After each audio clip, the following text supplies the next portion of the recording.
разликата според вас между православното учение и сихазъм, което се практикува в българското нас, в атолското нас и юрийската медитация? Нали знаете, че при сихазма също има някаква форма на изключване на мозъчната клетка? Според вас каква е разликата? Ами значи разликата каквато е между молитвата и медитацията. Защото Исусовата молитва е молитва. Значи имайте предвид, че в православието това се говори за трезвение. Всички страсти, те са 8 на брой, но действат, самото действие на тъмните сили върху човека са такива, че когато една страст действа върху човека, тя го довежда до състояние, в което той изпада именно в такова трансово състояние. Независимо коя е страстта, дали ще изпадне в някакви блудни мечтания, в гняв, униние, печал, щеславие и така нататък, но просто в момента, в който той чрез мечтание действа дявола. А мечтанието и визуализацията, която много се практикува в медитацията, автоматично вкарва човека в транс. Значи православието много стриктно се пази от всичко това. Да няма визуализация, да няма образи и да няма ето такова състояние, в което човек да губи разума си. Значи стремежа е ние да запазим разума си. Ако се спомняте, ето примерно в Акачество на Света Богородица се казва: радвай се, ти, която премахваш разложителя на умовете. Значи ето това е, което прави дявола. Разлага ума на човека. И медитацията е една техника, с която го постига. Просто той води до там, че човек губи. Той самите текстове на йогите го казва това нещо, че йогата е да спре умът си да работи. Въпреки че така повечето се стремят по интелектуален начин някакси, но то не е разсъждение това. То е по-скоро спиране на разсъждението. Докато и то е стремеж именно към нищото. Докато в молитвата няма такова нещо. Значи там стремеж е човек да бъде разумен. Оттам е в разумността. Всички страсти обезумяват човека, лишават го от ум, докато молитвата му връща ума, понеже общуваме с Бога и той съживява духа на човека. Медитацията, тя се остава на едно плътско и душевно ниво. И там това е смърт за човека, смърт за личността му, докато молитвата му дава живот, благодат му дава. Има огромна разлика, като между небето и земята, даже между ада и рая. Нали? Просто съвършено различни са нещата. Но дявол е такъв, той подменя нещата. Значи той е имитатор. Има твърде много неща, които той се явява като ангел на светлината, не се явява като тъмен. Явява се като спасител. Нали, ето, и с самата идея за кармата, оттам нататък, чрез тая медитация, човек да излезе от цикъла си на прераждане, но това може да го постигне само по този начин, медитирайки и стигайки до състоянието, в което се разтваря в нищото. Или там в Бога. И в двата случая той спира да съществува като личност. И това е най-страшното в цялото това учение. То е самоубийствено учение. Доколкото се засегна католското монашество и практиката на исихазъм, аз бих казал, че разликата е преди всичко основата, а основата в православния исихазъм е именно, че ние се обличаме в Христос. Христос е този, който е победил смъртта, и това не са само думи, а всеки, който се така нарича православен християнин, той знае, че това обличане в Христос става при самото кръщение и при следващия живот. Примерно Свети Григорий Палама виждаме, че Христос е действал в него по изцеленията, които е вършил, по това, което е говорил, просто силата е била божествена И именно това действие на Господа в сърцето на човека е всъщност целта на исихазма. Тоест, вече човек, причиствайки се, давайки място на Божията благодат, тя го обожава. При йогите няма именно живота в Христос, т.е. живота в Бога, и именно има един заместител, който е живот в тъмнината, и примерно знаем, че при много източни мистици имат такива чудеса. Именно те са тези чудеса, които извършват съвременните екстрасенси, гледачки от рода на Ванга и на други така известни лечители, така да ги кажем. Но, значи, разликата е в дори догматическото съзнание. Ние знаем, че свети Григорий Палама е водил догматически спорове с Акиндин и Валам за много тънки въпроси. Примерно за тази светлина, която се явила на Тавор, дали тя е сътворена или не е сътворена. Тоест, те са имали изключително съзнание за важността на Божието откровение. Без вярност към това божествено откровение, те са съзнавали, че на практика ние се лишаваме от вход в Небесното царство. Това е много важно да се осъзнава, че православието не е просто някакви техники или просто начин на молитва, защото при някои православни исихазци има много точно положение как да застанат. Примерно при свети Симеон Нови Богослов се описва положение на тялото, внимание към сърцето или към други части на тялото, които някой, който не е запознат, ще ви каже, и то същото като, примерно, медитация. Разликата е огромна, защото ние знаем как до кръв са се борили тези изповедници на православието, за именно запазване на чистотата на православната вяра от всякакви изкривявания. Тоест, при исихазците има едно съзнание на божественото откровение, за това как то трябва да бъде запазвано в чистота, докато при тези всички, бих казал, бесовски откровения в източните религии няма и помен от това нещо.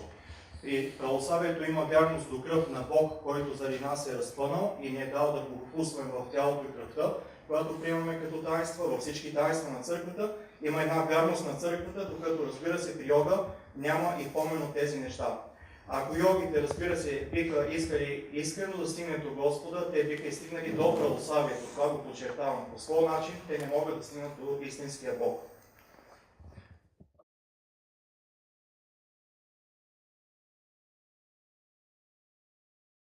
В разрез с православното спасително учение и Божието Слово, атеистите ни подхвърлят това учение, за което вие говорите за кармата. Не искам много дълго да се спирам на него. По-скоро бих искал да отбележа един психологически, чисто психологически момент. Във всеки един човек, независимо дали е вярващ или невярващ, идва този конфликт в душата му за наближаващата вечност. Някои така емоционално казват, сега съм жив, сега си поживея, а после каквото ще да е. Но разбира се, никой не го мисли сериозно това. И кармата е едно учение, т.е. прераждането е едно учение, което ти предлага, че ти както и да живееш, в крайна сметка, ти пак ще се преродиш. И тук вече наистина идва това съзнание, че дай сега да си поживея, после може съм някакво растение или друга твар някаква, ма сега като съм човек да си поживея, пък после ще му мислиме. Или другото, ние по този начин забравяме уникалността на нашия живот. Този живот е уникален. Единствен даден ни временен живот, както казахме по-рано, за да достигнем вечния. И такова учение за прераждане, човек, който, както говорихме, не се е лишил от своя разум, не може да приеме. Той може да преходи своя дълъг път,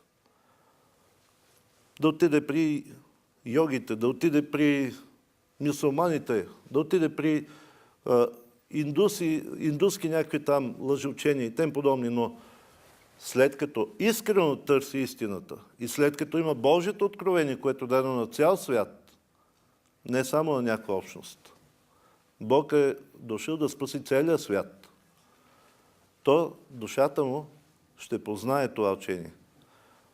Много ярък пример е книгата на Клаус Кенет, 2 милиона километра. Трябва да извърви, за да разбере, че разстоянието е било само 20 сантиметра от главата до сърцето, за да намери Бога и спасението на душата. И така, прераждането всъщност се опитва да бъде един заместител на смисъла на нашия живот. Но вие разбирате, че човек, само който се съгласи с това безсъзнателно състояние, само човек, който е готов да сложи кръст на собствения си разум, само такъв човек може да приеме учението за прераждане на сериозно.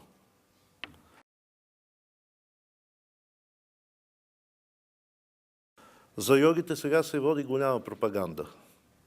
Независимо дали за древната йога, дали за съвременните разбирания, ние казахме, че нищо свързано с йогата не е безобидно за нашите души, но никой не говори за многото хора, за които става дума, за които са пострадали от тези практики.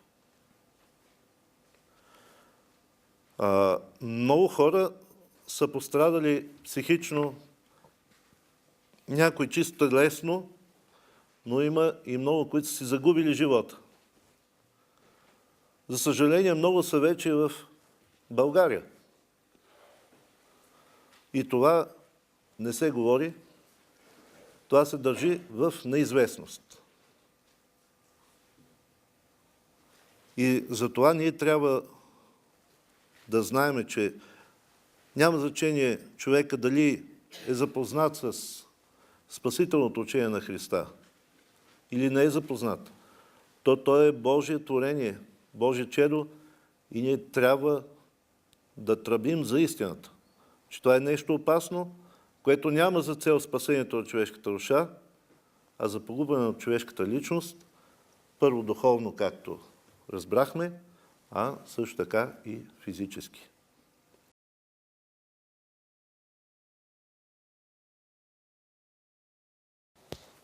Човечеството в момента се намира в такава точка на развитието си, която може да се каже, че почва да се разделя.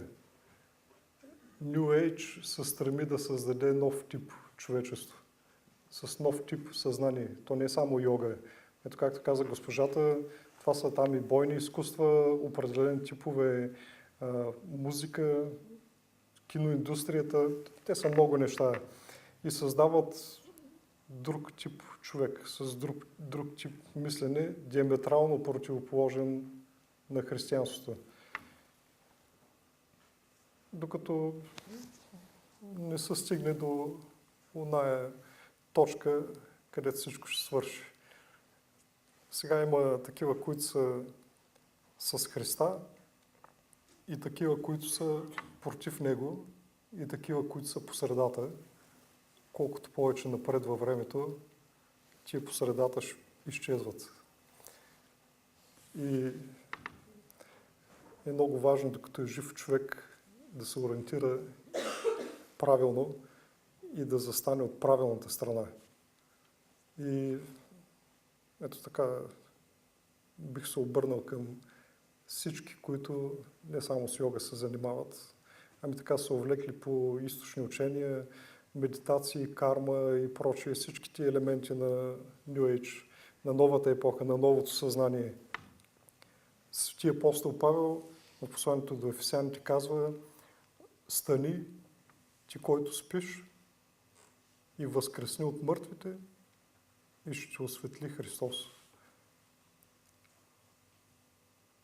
Дай Боже повече хора да преминат на страната на светлината. Разбира се, цялото общество, не знам доколко е възможно, но колкото се може повече хора да преминат, това, разбира се, от нас зависи самите. Защото вие сте солта на земята и вие сте светлината на света. Нали? така да светне пред човеците светлината ви, че като ви видят добрите дела, ето ние, които са от другата страна, да прославят Небесния Отец. Така и това пък вече обращение към нас самите, към християните, да бъдем истински. И тогава вярвам, че ще има много хора да се обърнат и да бъдат там, където трябва.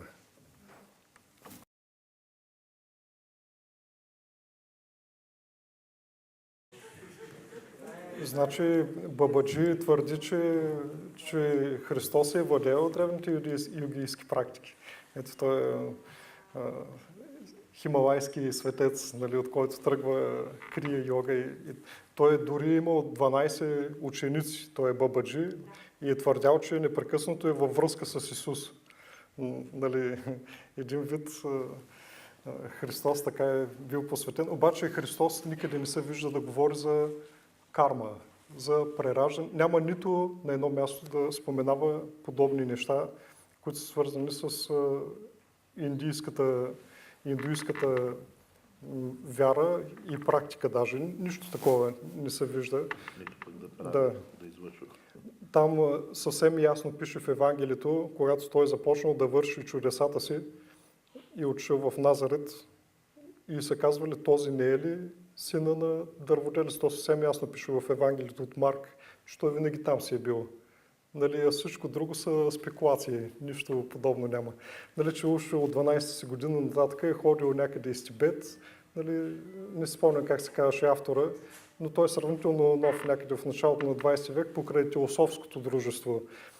Един господин така ги е съчинил тия работи, никъде не се е намерило и с Хималаите документи, които да свидетелствуват, че Исус е бил там. Нали, просто всичко е фалшификация и измислица, нали, за да може по някакъв начин да се примират източните учения с християнството. Но нищо такова няма. Някакъв вид езотерично християнство да се създаде. Той съвсем така ясно говори и за мисията си, и за вярата си, и следва стриктно Стария завет. Значи той е дошъл. Аз не съм дошъл да наруша, а дойдох да изпълня завета и пророците, закона и пророците. И това го виждаме в целия му живот. На нито едно място няма нещо, което да противоречи на всичкото това. Благодаря на всички за присъствието. Благодаря на всички свещеници, които бяха тази вечер на нашата среща и проповядваха през цялото време. Бъдете здрави и Бог да бъде с нас. Но тая среща я направихме заедно. И свещеници, и миряни, и църква, това значи единство, събрани на вярващите в Божието име, и дай Боже да сме такова събрание, да сме единство и сега като излезем да продължим да сме такова. Ние спославим Духа Святаго и те милувай вселенную, человеку любче слава Тебе. Благословен си Христе Божие, който направи риболовците уловители на човеци и така покори цялата вселена. Значи не само апостолите. Вижте колко хора имало още покрай него. И жени имало, и още и мъже, равноапостолни жени. Тъй, че всички... Това е апостолска църква, значи. Ние затова сме апостолска. Не защото от апостолите идва, ами защото сме с апостолски дух.